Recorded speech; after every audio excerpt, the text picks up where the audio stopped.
కాకినాడ జిల్లా జగ్గంపేటలో జాతిపిత మహాత్మా గాంధీ 155వ జయంతి వేడుకలను కార్యాలయంలోను జగ్గంపేట ఆర్యవేశ కళ్యాణ మండపంలో ఘనంగా నిర్వహించారు. ముందుగా పార్టీ కార్యాలయంలో గాంధీ మహాత్ముడు విగ్రహాలను పూలమాల వేసి అనంతరం ఆర్యవేశ సేవా సంఘం ఆధ్వర్యంలో నిర్వహించడం జరిగింది. జయంతి వేడుకల్లో పాల్గొని గాంధీజీ పొట్టి శ్రీరాములు విగ్రహాలకు పూలమాల వేసి నివాళులర్పించడం జరిగింది. కార్యక్రమంలో ఆర్యవేశ సేవా సంఘం అధ్యక్షులు కొత్త కొండబాబు అధ్యక్షతన జరిగిన కార్యక్రమంలో ఎమ్మెల్యే జ్యోతుల నెహ్రూ మాట్లాడుతూ ప్రతి ఒక్కరూ గాంధీజీ సిద్ధాంతాలని ఫాలో అవ్వాలని పాటించాలని ఆయన తెలిపారు. అహింస ఆయుధాలతోనే ఆయన మనకు స్వాతంత్ర్యం తెచ్చారని చెప్పారు. కార్యక్రమంలో ఎస్వీఎస్ అప్పలరాజు, మారిశెట్టి భద్రం, కొత్తకొండ కొండబాబు మరియు Tevarapalli Murthy, circle inspector YRK Srinivas, Manepalli Bangaraju, Palakurthi Suresh, Gupta, V Ganesh, TDP నాయకులు, ఆర్యవేశ సేవా సంఘం ప్రముఖులు, ఆర్యవేశ మహిళలు తదితరులు పాల్గొన్నారు.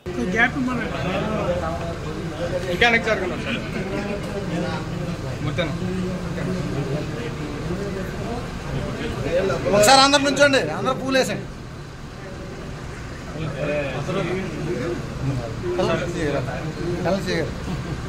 పూలేండి.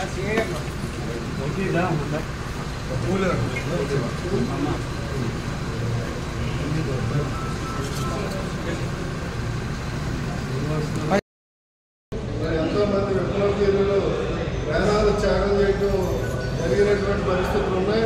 దేశం కోసం చాలా శాంతియుతంగా గాంధీయిజం సంకల్పంతో వాళ్ళు బ్రిటిష్ వాళ్ళు కూడా మనల్ని గాంధీ గారితో ఇంకా స్వతంత్రులు అయ్యాం. మనల్ని మనం పరిశోధించుకునేటువంటి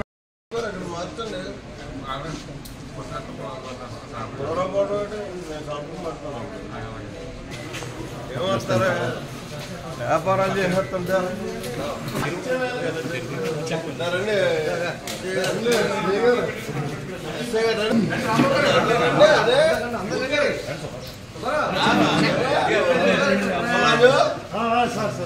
నీకు గాంధీ వద్దా?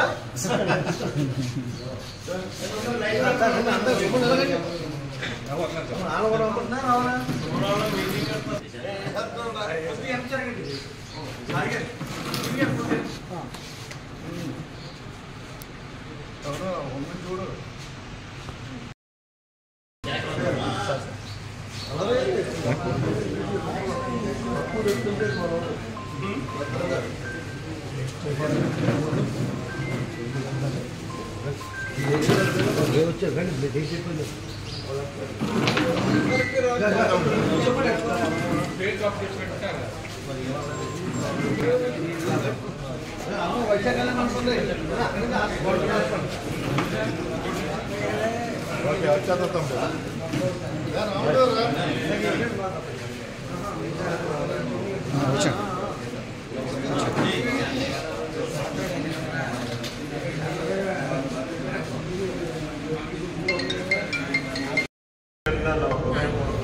ధన్యవాదాలు తెలియజేస్తున్నాను.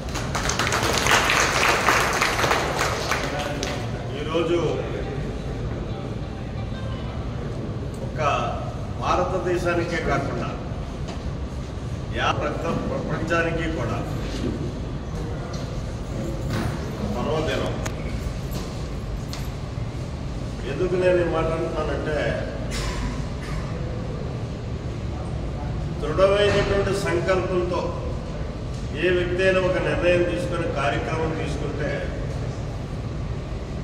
దేన్నైనా సాధించగలుగుతాం అహింసావాదంతో అని చెప్పి యావత్ ప్రపంచానికి చాటి చెప్పినటువంటి మహోన్నతుడు పుట్టినటువంటి రోజు. అదే మన మహాత్మా గాంధీ. మనం ఈరోజు ఈ స్వేచ్ఛాయుత వాతావరణంలో జీవించగలుగుతున్నామంటే ఆయన యొక్క పట్టుదలతోటి, దృఢ సంకల్పంతో తీసుకున్నటువంటి ఉద్యమ బంధాలు మనం ఈనాడు విజయం సాధించాం. ఈ స్వేచ్ఛ దాన్ని సాధించుకోగలిగాం. అయితే దాన్ని నిలబెట్టుకోవాల్సినటువంటి బాధ్యత ప్రతి పౌరుడి మీద కూడా ఉంది. భారతదేశం కనీసం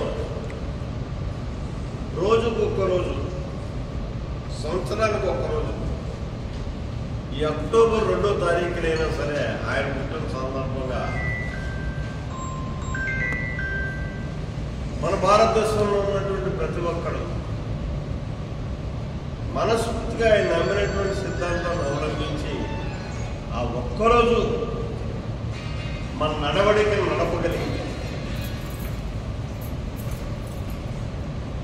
ఈ దేశం సుసంపన్నం అవడానికి, శాంతియుతమైనటువంటి దేశంగా ఉండడానికి అదొక మహాయజ్ఞంలా తయారవుతుంది. ఎందుకంటే ఈ ఒక్కరోజు మనం శాంతియుతమైనటువంటి వాతావరణం, అహింసావాదంతో మనం వెళ్ళగలిగితే అది రోజుకి ఎన్ని నిమిషాలు, ఎన్ని సెకండ్లు ఒకసారి ఆలోచించుకుంటే ఎన్ని సెకండ్ల యొక్క ప్రభావం యావత్ భారతదేశం మీద కూడా మన అందరి యొక్క ఏదైతే 100 కోట్ల పైబడి ఉన్నటువంటి జనాభా యొక్క పవర్ అంతా గాంధీయిజంలో దేశానికి హత్తుకుని ఈ దేశం ఎంతో శాంతియుతమైనటువంటి